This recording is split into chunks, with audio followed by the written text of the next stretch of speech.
Nick, even with how strong the regular season unfolded for the Penguins, Wilkes-Barre Scranton seems to be finding another level in these Calder Cup playoffs tonight, looking for a fourth straight win, and they're doing it with contributions from everyone in the rotation, and Game 1 was a prime example of that. Another Saquon Barkley masterclass. 205 rushing yards for Barkley, leading Philadelphia past Los Angeles 28-22 in the divisional round.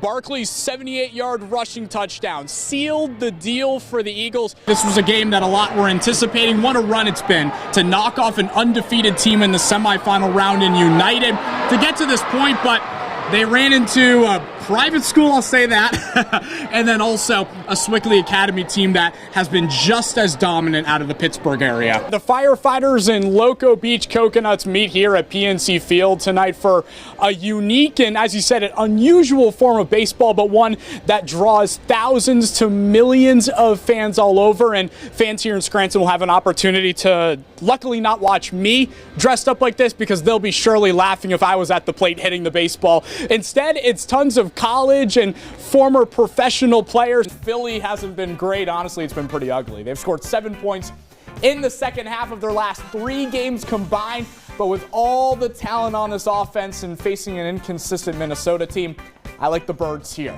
I mean, really, you can just give the rock to 26 and let him handle it. Side note, by the way, if anyone knows any suit tailors that can make that, find me the money suit. Like you just look so composed on the football field. Your team shuts out Richmond in the fourth quarter. You're able to score 9 valuable points, but walk me through that final drive where you're usually tossing the rock, scoring a couple touchdowns every game, but it took almost 60 minutes for you to throw that first passing touchdown on the afternoon. Walk me through that final drive. Some teams, they needed a little luck. Are you ready for this? This script was pretty good. Yes. They needed some luck to advance into districts. Others roaring to massive victories. I love that. It's a spooky time of year where a trick play can end your season, but some treats can keep you smiling for yet again another Friday. And Chase gets to kick off his season with the rest of his Trojan teammates here on this turf right here. It's a Trojan versus Trojan matchup with Nanticoke coming into town. How are you guys getting prepared for that week 1 game? Because Nanticoke has a first-year head coach in Damon Saxon. He'll bring a new identity to his squad. How are you guys preparing for that week 1 matchup next Friday now? Next Friday. Isn't it crazy? It's here already, right? Yeah. The Diamondbacks side, Jake McCarthy's been a member of Arizona for a couple of years now. He won't be playing tonight. He recently got optioned to AAA, and today he's actually facing Mason Black of Valley View at the AAA level. So Scranton's taken over baseball, but on the Mets side, Max Kranick, the Valley View grad, has been a star for New York out of the bullpen. You knew that. Our photographer Tony was right. He was getting the shot. And then climbed to the top and had the radio headset so I can hear the crew chief communicating with Matt, the driver. Are they ever saying curse words? We had to turn down the noise for a live because I had the mic on and the crew chief. I was called the FNG. We'll PG this. The fun new guy of the.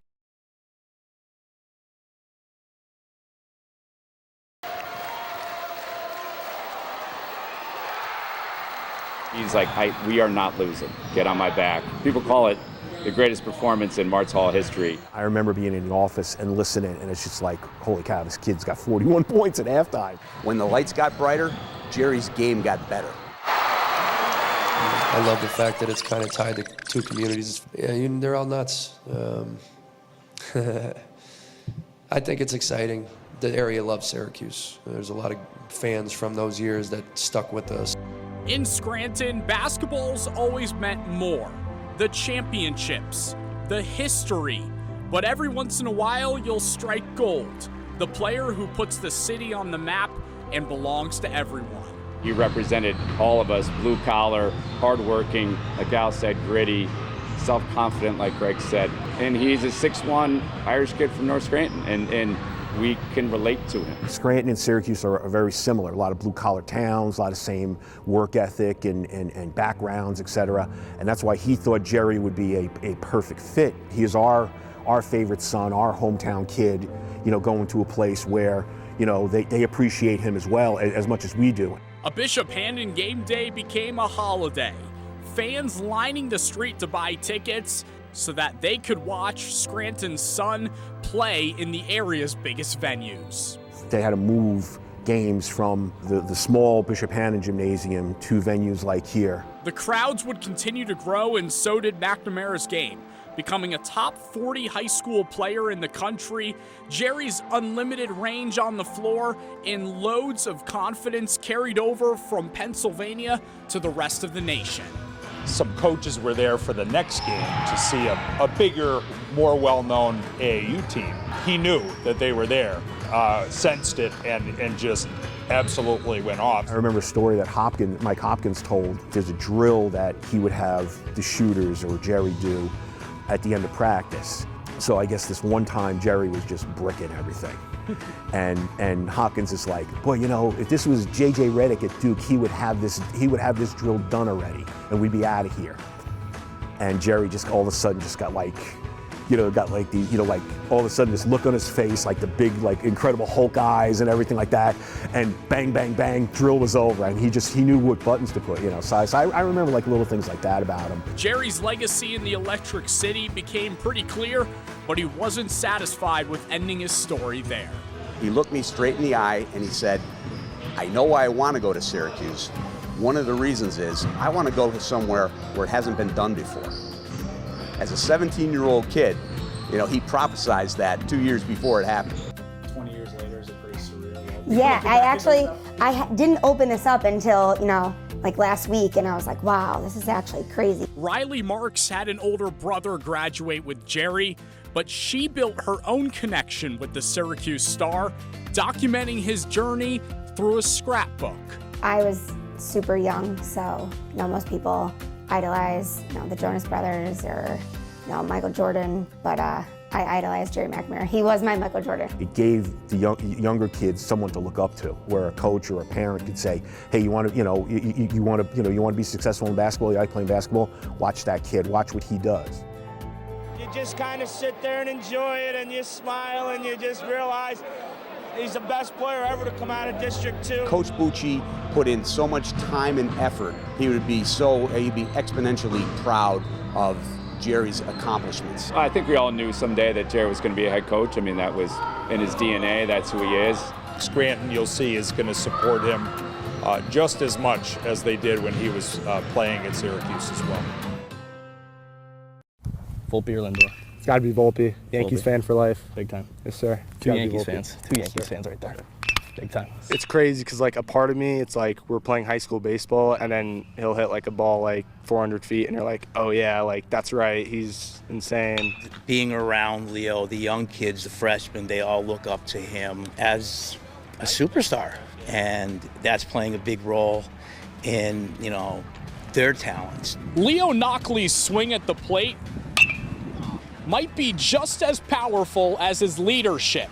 The Wyoming Seminary Junior is one of the best ball players in the nation and a future star at the University of Tennessee. It's just fun, man. It's my escape from the real life in a way.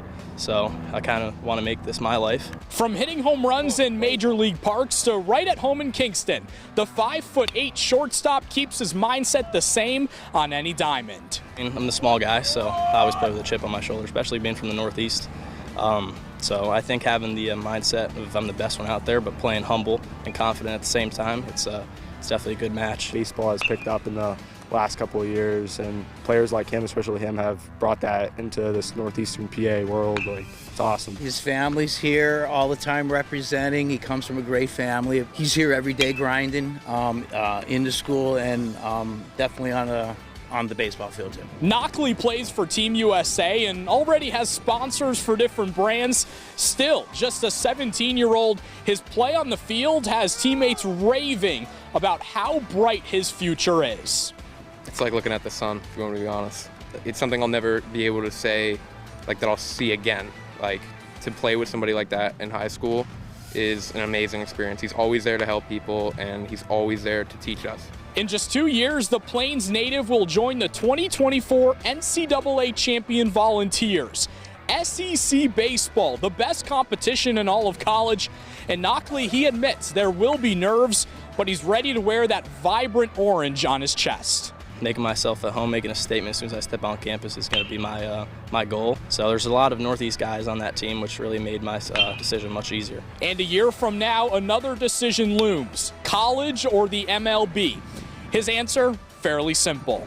I just want to play baseball, man. I'm a kid, so I just want to go out and have fun, and whatever way makes its way first, whatever path chooses me, we're going to go with it.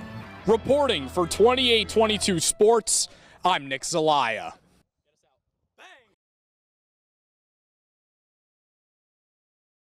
In 1932, the last state title for Old Forge. It's a lot of games in between. 30-0, united the opponent. No losses, but also no points early on. Logan Fanning might be a too little moment for the senior. Flushes it home. An 11-0 Blue Devil run. Cameron Parker making United salute to him. Step back three, good.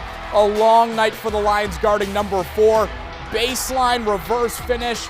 The Blue Devils up 13 after 1. Second quarter, Arthur Askew left alone on the wing, and that's a long three. He buries it for the Blue Devils. Really, Peter Parker, Cameron Parker, they both put people on their backs. 36 points for the senior in the biggest game of his career. The Blue Devils were up 15 at the half and never let that lead diminish. Logan Fanning had 22 points. Him and Parker combining for 58 of 64 Old Forge points. Doesn't chocolate and pizza sound so sweet? The Blue Devils heading to the state title game, handing United its first loss of the season, 64-48. As you'd expect, Pens fans making the quick trip down 81 to watch their team, and Kirk McDonald eliminates such an iconic franchise. The first team to score in this series has gone on to win. Joona Kuppinen read that script in a minute 15 in, scores to give the Pens an early lead. The Bears scored just before intermission. Second period, Hershey gets that close to scoring. Instead, it turns into a 2-on-1. Harrison Brunick, the shorthanded goal, and Wilkes-Barre jumps back in front 2-1. 3-1 Pens late in the third. Desperation for Hershey results in an empty netter for Gabe Klassen. The Penguins reach the division finals for the first time since 2016. After trailing 4-1 early, Scranton creeps back. Chase Ritzie running in circles around the post like Malone. He scores, but the Royals still down 7-5 at the half. Let's skip to the fourth. 12-11 Privateers. Cooper Roberts, high-low bingo. That makes it 12-12. Maritime scores next. Now it's Scranton's turn. Brendan Donahue rips the cords. One of his 3 goals on the day. With 10 minutes to go, it's 13-all. Under 2 to play, 14-13. Check that. The captain, Kyle Holmes, he locates the cage, and this goal sends the game to OT. In extra time, the Royals, they make a great stop on defense, forcing a last-second shot, and then the Scranton attack. Quinn Carson, your sudden death hero, the senior, leading Scranton into the second round, 15-14. 60 more on the clock for Mr. Hoffmeister and crew.